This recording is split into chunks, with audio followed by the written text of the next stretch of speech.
In this video, I will walk you through one of my harmonization exercises.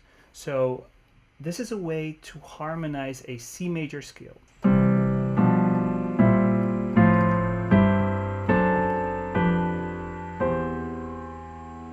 I use parts of this harmonization a lot in my harmonizations.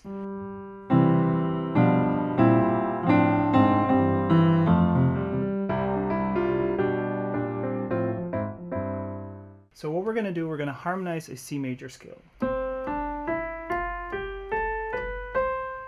Now, every note will get one chord, and I'm just going to set a couple of limitations. The first one is we're going to try to always use contrary motion between the melody and the bass. When the melody goes up, the bass goes down.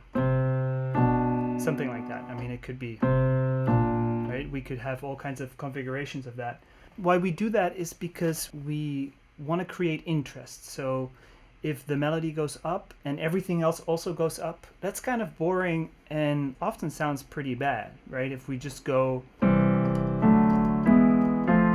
if we just use the same voicing to go up, all parallel, that can be cool as a sort of effect, but it's not really what we are looking for generally. That's the first one, contrary motion. So the second thing we want to think about is voice leading. Voice leading is basically the way that the inner voices within the chord move up or down, or they can stay the same. When you think about harmonies, we usually think vertically, right? We think we're stacking notes on top of each other.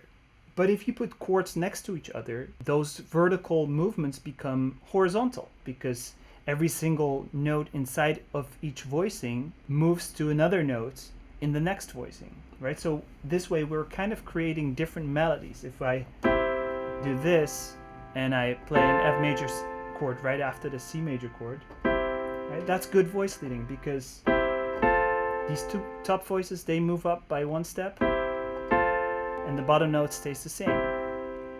So rather than, right, we're jumping up and down like this, that's not very pretty generally when we are harmonizing a melody, because we want to think of each of these notes as a separate voice that's moving like a melody would.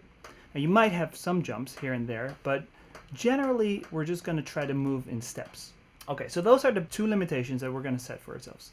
The melody goes up, the bass goes down, and we're trying to create good voice leading. That means most of the voices will only move in steps and not by jumping around too much. So let's get started. We're going to start with a C major scale, so we can assume that the first chord is going to be C major. There's more options, but I think that's the most obvious one, so we'll start there. Right, that's going to be our first chord. C moves up to D. That's the second chord. A very common way to harmonize the second step of a scale is using the dominant. The dominant of C is G, right? It's the fifth step of the scale. That's a pretty common way to harmonize it, and I say we just do that. Start with a C major chord, and then we're going to go to a G major chord, and then we kind of want to think about our rules. So we said melody goes up, bass goes down. Now let's find the nearest note from G major, and that would be B, right? It's the third of G major.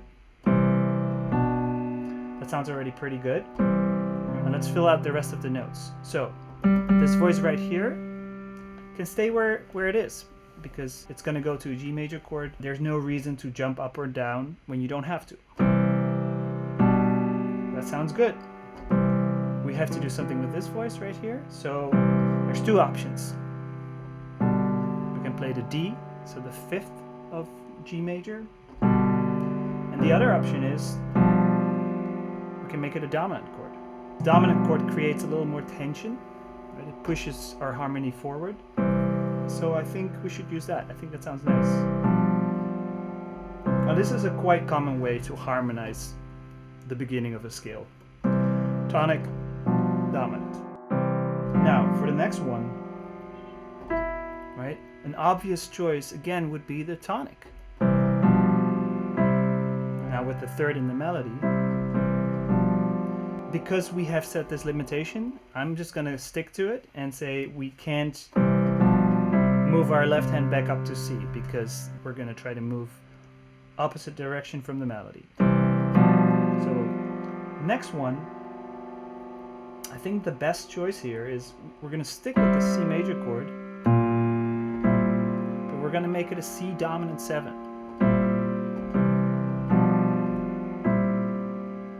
This itself has a lot of tension. It wants to go somewhere else, right? Let's start again with the bass and see what we can do. So if the bass is moving further down chromatically, this could work. And now what kind of chord fits on this? It would be an F major chord with the 3rd in the bass. So the reason that we're using an F here, you might think, why are we not just using an F major triad in the first inversion in our right hand? So when you have a 3rd in the bass, you usually want to avoid doubling that 3rd anywhere else. I don't exactly know why that is, but there's something about it that just doesn't sound really good. I think this A has so much power, the 3rd in the bass has such a distinct sound that doubling it kind of overpowers everything else, and we want to avoid that. So instead we want to double the root, right?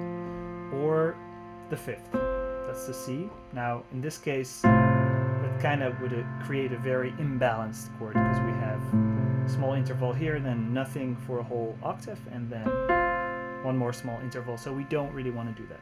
So what we're going to do instead, double the root, which also happens to be the melody. And there you go. So let's put it together. So we're going to go further up. That's our next note. We have 2 options. Either we're going to move to the A flat, right, kind of make it an A flat major 7 chord. That's possible. I think we might get in trouble if we're going further up, right? We have an A there. Coming out of an A flat into an A natural might sound a little funny, so I say we don't do that. What's best here is have a G in the bass as well as in the melody, and then 2 options. Either make this a C major chord with a G in the bass, so it's a tonic with the dominant in the bass. I think that sounds pretty good. The other option is making it a G major chord. Coming out of F major, to me that sounds a little square. I think also landing on a root in both the melody and the bass, I don't really love. So I think the better option here is a C major chord. Sounds really grand and triumphant in a way. Let's put it all together. Sounds great. Okay. Now I have kind of ignored the inner voices at this point. I think the reason for that is once our voices kind of get spread out a lot more, so our right hand is going up and my left hand is going down, at some point I might just consider the bass to be its own thing and separate a little bit from the rest of the harmony. So I think that's what's going to happen now, right? Here everything kind of spreads out nicely, and here I'm going to just say I'm going to separate my right hand from the left hand because they're getting too far apart. Now I could still spread it out nicely like this, but I know that the further up I get, the harder it might be. So I'm just going to separate it for now. Not a great jump here, of course, but sometimes we have to just cheat a little bit. Okay, so that's the 5th note of the scale. We got 3 more to go. So on the A, again 2 options. We can go to the 4 chord. It sounds pretty good. But we could also try to go to the F sharp here and see what happens. So what I'm hearing is a secondary dominant, meaning the dominant of the dominant. So D7, which is the dominant of G7, which is the dominant of C. C over G, D7 over F sharp. Now why am I doing this? This kind of suggests that we're gonna go to the dominant, right? We're gonna go to G7. And that makes sense because we're approaching B. B is the leading tone of C. It functions as a dominant. It wants to go back to the tonic. It wants to go back to C major. Like that's a dominant. Now we're not gonna play it like this. First of all, we would break our own rule to only use contrary motion. Right? We don't want to go back up here. So what we're gonna do is on this B, we play the G major in our right hand, but the left hand is gonna go further down and play the 7. Right? So it's kind of a slash chord. It's G over F, but actually it just functions as a dominant. It's just a G7 chord with the F in the bass. And so if we put it all together,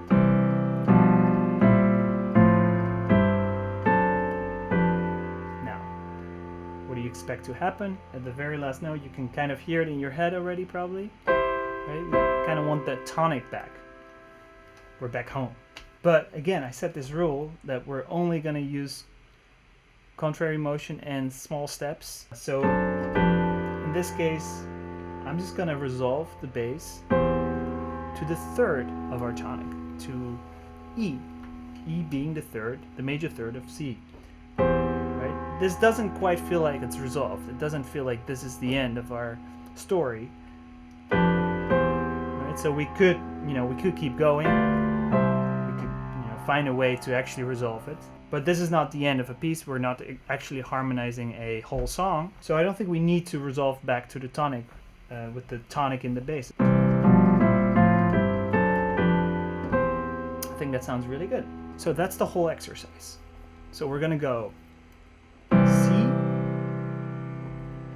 G7 over B, C over B flat, F over A, C over G, D7 over F sharp, G7 over F, and C over E. That's it. That's the whole exercise. Now, this is just one of many ways to harmonize a C major scale, but I've found myself using it many times, right? You have a certain melody and it goes up and down, and you just kind of want to find something that feels natural, has good voice leading, and has contrary bass motion. Then this is a pretty good starting point. And I think the next thing you want to do is see if you can do this in different keys. So let's try the key of D flat. Right,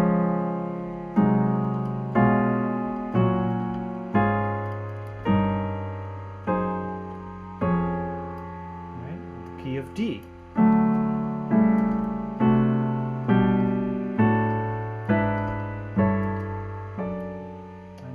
Also cycle through the circle of fifths, so maybe you start in C, then you try G, then you try D, etc.